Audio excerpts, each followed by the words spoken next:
Hello and welcome back. I'm going for a slightly different format this time, as you probably noticed. The walk that I'm about to show you was one that I completed a couple of days ago in the Bluestack Mountains here in Donegal. The purpose of the walk was to take in two of the most eastern summits of the Bluestack Mountains. One called Croaghbrack at 401 metres and its close neighbour Cloghervaddy at 402 metres. These two summits are quite close to home. They're less than half an hour's drive away, and every time I've been driving through Barnes Gap I have seen them off to the side of Browns Hill. And in fact, when I was up Browns Hill just over a year ago, part of the plan at that time was to try and get across to both of them. But on that day I was late starting as usual, and it was late in the year, it was December, so daylight was very much in short supply. And I preferred to go and tackle Croaghbrack and tick off the three summits on that instead. So that meant that I didn't have time to take in Croaghbrack and Cloghervaddy. And since then I've had a hankering to get back to them, and they're part of my local 100 list. And just it's been ticking away at the back of my mind that I'd like to do them. They aren't the easiest summits to get to. For anyone that's familiar with the Bluestacks, the ground up there is typical heavy, wet, marshy ground, and being sort of off to the side of Browns Hill, there's not many options to access them.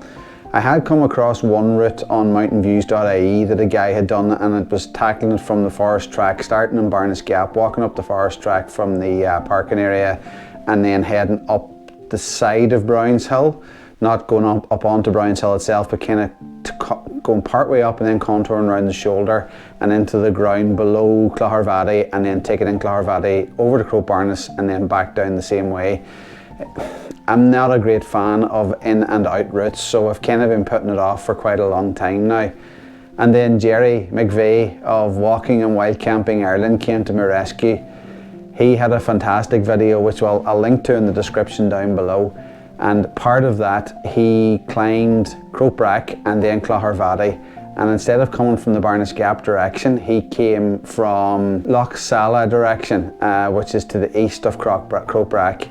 He went up onto Croaghbrack, then across to Cloghervaddy where he wild camped before going on up onto Browns Hill and taking in the Croaghbrack summits as well, and he did that over a couple of days. I preferred to do this as a day hike and just tick off the two summits. But thanks to Jerry and thanks to the guy off mountainviews.ie, I was able to create quite a good circular loop. Starting where Jerry started, close to Loch Sala, going up Croaghbrack, up Cloghervaddy, and then dropping back down along the shoulder of Browns Hill, back down into the forest and walking via the forest track all the way back to Loch Sala. I was really pleased with this walk. It came together really well. Conditions on the day were quite cold. It was only about 3-4 degrees and quite a strong breeze for most of the walk, meaning it was particularly cold on the summits. And that's why I've ended up doing very little talking out on the hill for a change. And that's why I've decided to do the video in this kind of format instead.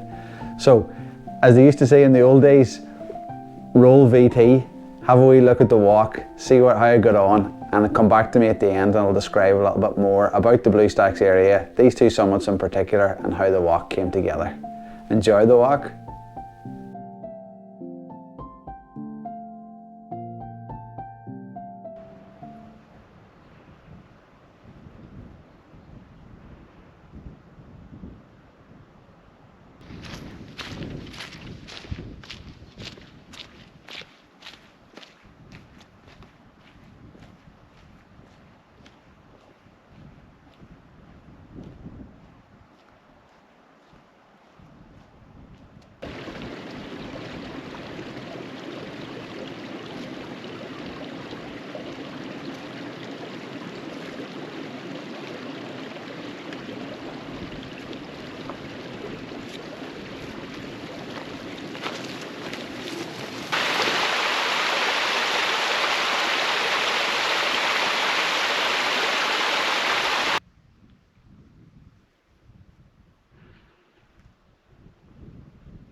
Croaghbrack and Cloghervaddy aren't very high summits. They're both just over 400 metres, but they punch way above their weight in terms of the challenge of getting there. The approach to Croaghbrack is far from easy, very boggy and very wet, and probably at its wettest at this time of the year. However, as you climb, the bogginess eventually decreases, and in typical Bluestacks fashion, the higher you get, the more and more rock starts to appear. And in fact, the approach to Croaghbrack summit is one of my favourites so far, with large expanses of exposed rock that were great fun to cross. After summiting Croaghbrack, I dropped a little off the hill to get out of the biting wind. It was very, very cold and quite a strong breeze up there, and this gave me a chance to stop and have a quick bite of lunch. In fact, it was so cold up on the summit of Croaghbrack, you probably have seen this, but there were some quite large patches of snow lying around where the snow had escaped the direct sunlight and had managed to cling on just enough. And I could see more patches of snow on some of the higher hills in the distance right throughout the day as well. After lunch, I headed across to Cloghervaddy, dropping into quite a boggy, wet little col between the two summits. This was pretty grim, to be perfectly honest. I decided to do the walk with just one water bottle with the intention of filling up at Black Loch, which lies between the two summits. The line that I took heading towards Black Loch took me into quite a very, very boggy section. It's the first time in a long time that I've actually been scared on the hills and felt that I got myself into a situation that I couldn't get out of. There's huge deep peat hags, and in between all these hags there's boggy sections, and some of these were very, very deep, and you know, I really did feel that I was at risk of, if I had a wrong step, that I was going to get myself into a very dangerous situation by getting into a bog that I maybe couldn't get out of. I eventually did get through this and got to the shores of Black Loch, where I filled up my water bottle and then headed over towards Cloghervaddy. If I was doing this again, I would stay well to the west of Black Loch, where although the ground is still wet, you don't have to tackle the same kind of peat hags and boggy sections. And there is also a stream that flows out of Black Loch at the base of Cloghervaddy. And in fact, as I climbed up onto Cloghervaddy, there was lots of standing water, lots of quite big pools that I would say are there for most of the time of the year, and it would have been more than ample for me to fill up my water bottle. So it was a bit frustrating that I felt like I put myself in a bit of danger unnecessarily, but at the same time it was a valuable lesson to be learned. If I had read my map properly at the start, I would have seen that there was this stream. It's marked on the OS maps, and I could have made the decision to avoid the loch itself and to contour around and use the stream as a water source instead. The climb up to Cloghervaddy itself from Black Loch was fairly simple and straightforward. It's not that steep, and it's pretty short as well. It's not that long. The summit, similar to Croaghbrack, is a very rocky summit and really, really enjoyable getting up there and scrambling around from rock to rock. Someone has very helpfully identified the highest point, which could be any one of a number of rocks, and has built a small cairn on it. And the views from here were absolutely breathtaking. Right over into the higher Bluestacks, I could see most of the high Bluestack ridge, right over to Croaghbrack itself. I could see Goggin Mountain off in the distance, over to Alton the Paste and beyond as well. I had a really clear view from the top of Cloghervaddy and was really, really enjoyable. Leaving Cloghervaddy, I headed along the shoulder of Browns Hill. I had been up there last year and I didn't really fancy heading back up there again today. I felt like the walk was long enough, and I wanted to do something a little bit different with these two summits, doing them on their own. So I headed across the shoulder of Browns Hill itself, heading for a very obvious point on the ridge that I could see from Cloghervaddy, where it dipped down a little bit. And in here there is an unnamed loch, which is marked on the map. And there's a stream flows out of this loch over the edge of the ridge and down towards Barnes Gap. This stream eventually joins up with the Lowry-Moore River and flows into Barnes Gap. But close to the bottom, I veered away from the stream itself and joined up with the forest track again. This track goes from Barnes Gap all the way around to Loch Sala and further actually, but this was the part of it that I was following today. The walk from where I joined the track is about 4 kilometres back to Loch Sala, and this was a really lovely walk. The trees are really well established. It's plantation forestry, but most of it seems to be pines. And there was, on this day, you know, as I said already, it was very windy, but the trees sheltered me from the worst of this wind, and the smell of the trees was absolutely gorgeous. After being up on the hills all day, the strong pungent odours of the pine forest was just amazing. And I found a nice little sheltered spot partway along this track and had a second lunch. I was getting quite hungry at this stage, so it was time to feed the fuel the engine again. So a very pleasant stop, and I sat here for quite a while after I'd finished eating, just listening to the wind and the trees, and just, as I said, just enjoying the smells of the forest.